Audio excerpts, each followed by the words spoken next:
I am the Tofu Golem. Please enjoy the video. In this video, I will explain how to prepare carrot jollof rice. First, gather your ingredients.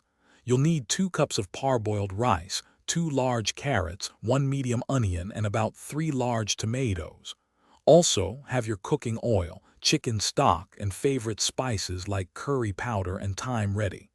This ensures a smooth cooking process from start to finish. Now let's create the rich jollof base. Blend your tomatoes, 1 red bell pepper, and a Scotch bonnet until smooth.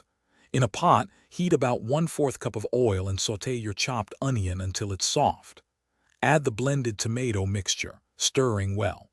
Let it cook down until the water evaporates, then season with 1 teaspoon of curry powder, thyme, and 2 bay leaves.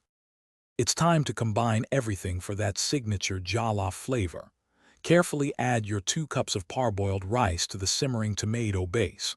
Pour in about 3 cups of chicken or vegetable stock, ensuring the rice is mostly submerged. Give it a gentle stir, then cover the pot tightly.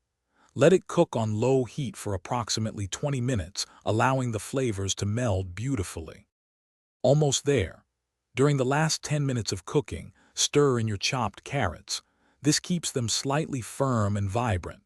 Once the rice is tender and the liquid absorbed, fluff it gently with a fork to separate the grains.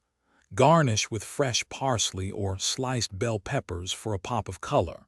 Your homemade carrot jollof rice is now ready to be served and enjoyed. Thanks for watching. Consider subscribing if we helped you today.